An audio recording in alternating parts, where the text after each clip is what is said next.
Hey, brothers and sisters, I am here with Flipper, the guy that organizes, the man who organizes the Apostafest every year here in Tahoe. So we're at Camp Richardson in South Lake Tahoe, and this was actually, I think, one of the first 2 or 3 meetups that I went to. And when I was my first year out, it was a lot of like exiting. I felt very lonely, and when I found this place, I was like, holy shit, there's a bunch of people that are just like me that I can talk to, that their eyes aren't going to glaze over and they're not going to have any idea about what I'm talking about as far as like shunning and disfellowshipping in the crazy world that we grew up in.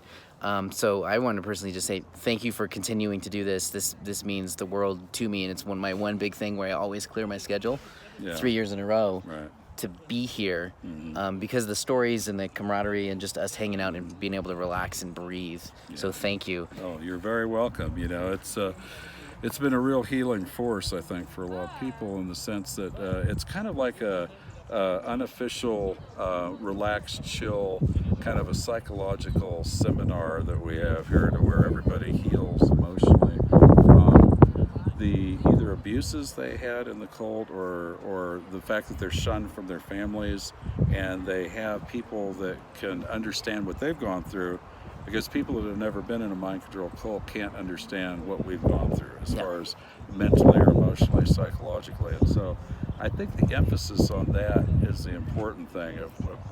It's almost like, because as Jehovah's Witnesses, you're told that you have, quote, brothers and sisters. And that's what a lot of mind control cults do, is they replace your normal family, and then they tell you when you get in there you have brothers and sisters.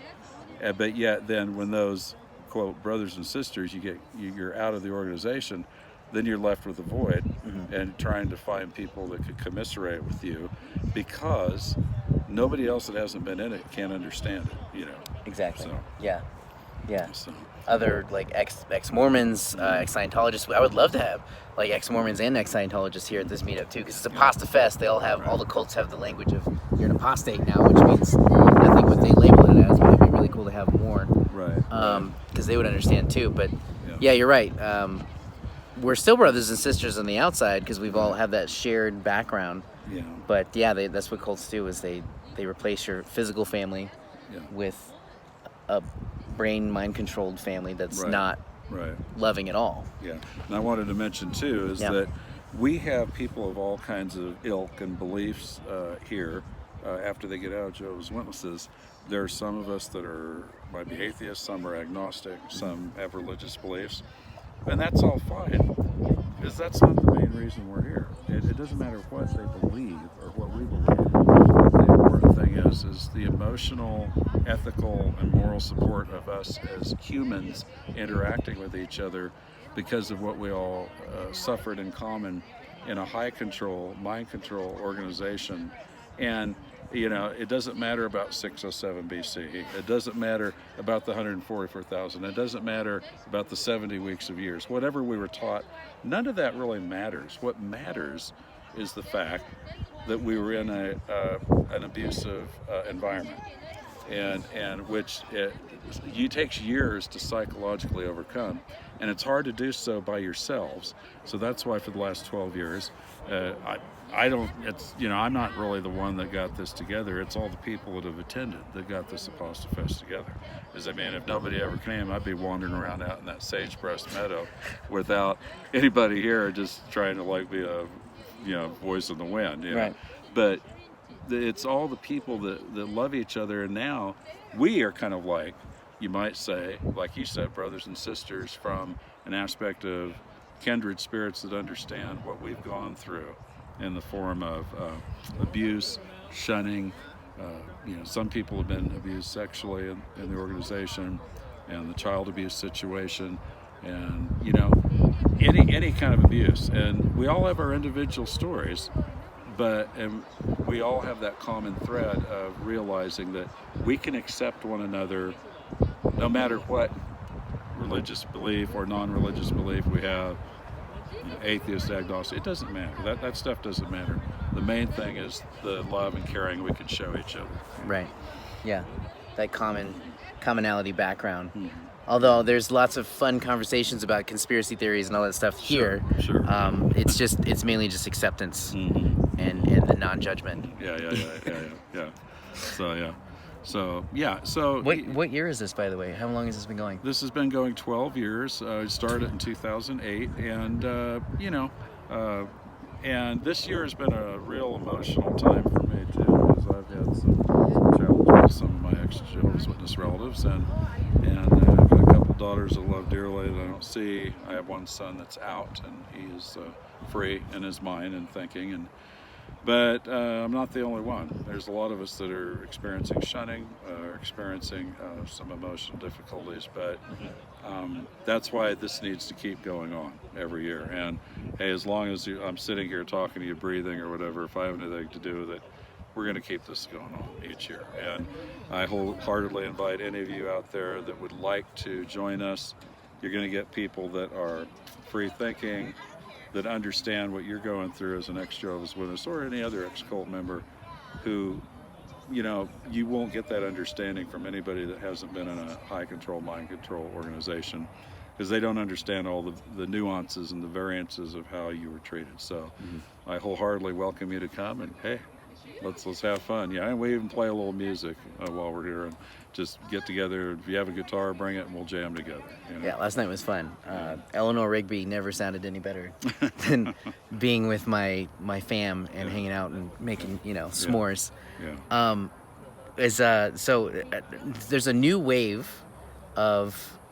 I love that you pointed out that we're trying to invite everybody, but there's a new wave. Like YouTube has exploded and Reddit has exploded over the last, I think, year and a half. There's so many new people. Some of them are not maybe familiar with your backstory. Is there anything that you can briefly, what you're comfortable saying, to update people on your background with the Jehovah's Witnesses? Sure, yeah. Where you are now? I was born and raised in it. My parents got into it 8 years before I was born. Okay. So I really had no control of the situation. My older siblings are still in it. Both my parents passed away a few years ago, and my mom always accepted the fact that I had not been in it, or decided to get out in 2003. I exited in about 16 years ago. And, life for the most part is, it's been wonderful to be able to think for myself and have freedom of mind. And the big bad dream is not true. People do not go and become axe murderers or go and shoot up drugs on the street corner. They don't have orgies with 200 different people.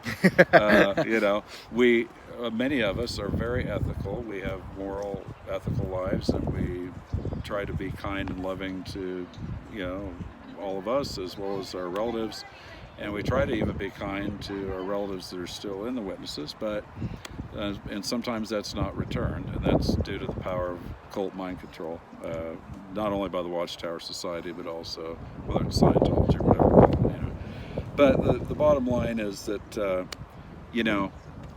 I've learned a lot about myself over the 16 years I've been out, and I've become a much more, I think, understanding, compassionate person because of some of the adversities that I've suffered. It kind of refines you, not to coin a phrase that they used to say happened to us when we were in the cult, refinement, but it kind of does. You grow. I think growing is maybe a better adjective. You grow in a positive way down the road, and you just become more accepting of other people and their situations and life's nuances, and all I could say is come on out and join us. We'd love to have you, and you'll be treated with love, respect, honor, and no matter what your belief system is, and lots of nice firewood here. You have a nice warm fire to go sleep at night, and some people stay in a hotel, some people stay around the campgrounds here, but it's a beautiful environment to kind of just chill and kind of not only reconnect with yourself, but by reconnecting with others that have been through adversities like you begin to understand, you learn love and compassion by it being shown to you, and you in turn reflect that and show it to others. It's interesting on that. I love that you brought that up, because there's a few people here that is their first time, and we get that every year. There's always new people, and sometimes it takes a lot of guts to Google what's in your area, or look online, or look on YouTube or Reddit or Facebook or whatever, Instagram, these groups, and I think I love that you touched on it. It's about healing and hanging out with comrades, because when I started going to meetups, I felt incredibly lonely, and it's the same with, we have some newcomers here. They feel incredibly lonely, incredibly judged. Yeah. And then when you're finally around to be around people that are just like you, you're like, oh, I'm not crazy. Yeah. I'm not the only person who's going through this crazy shunning, or what I've lost, or the just being lied to for a huge portion of your life. Is just incredibly healing, and that's a good way to start the healing process, is know that you're not alone. And the point you mentioned about the Reddit situation and all the online media that we're finding that is turning to people to this now is very important, because last year, through the efforts of one of our people that come every year on her websites, she was able to get 15 or 16 new people here from the Sacramento, Elk Grove area, Woodland, different people come work out. And this year, I have noticed just visually, we had about 35 people or so at peak hour, I think, this year, maybe 40 at tops. We had at least 10 that I counted visually, about 10 new people that I had never met, not even from last year's thing, And so we've had 10 new people come that have heard it through advertising, and thanks to you on your site, as well as other sites, And so we're getting new people every year that keep coming to this thing, and then they go away feeling cared about, loved, and in turn they go back and they say, you ask them, oh, you think you might come next year? Oh yeah, I'm going to come next year, because I really had a good feeling here that everybody understands their plight. And so that's why we're doing this, just to get us all together, say, hey, you're going to make it. It's hard, you're going to make it, you're going to move on in your life. And there are some trials that you have to go through, but what you gain is hundredfold, in the sense of caring, loving people that will help you to make it through. So The biggest step is realizing you are not alone. That's right. I think I was having a conversation with a friend a few weeks ago, and we kind of put it together, like being an ex-cult survivor is kind of like, how many people do you know, unless you've worked in the prison systems, like ex-prisoners? There's not a lot, and only other ex-prisoners would understand how other ex-prisoners are treated and feel. If they have their own meetup, it's extremely rare. Small group of people, they would understand each other, because we're prisoners, but we're slaves. But mind slave, modern day. So one of the guys behind SP360, he hasn't come out yet, so because he's faded, but I have a feeling he's gonna be able to come out soon. He put it together that cults is the modern day plague. They're everywhere, and they've manipulated the system. So the groups like this is so exciting for me, and I think anyone in your area, even if you're on the East Coast, or if you're in the Midwest, or if you're like a state away. Some people have flown or driven, but Google what's in your area.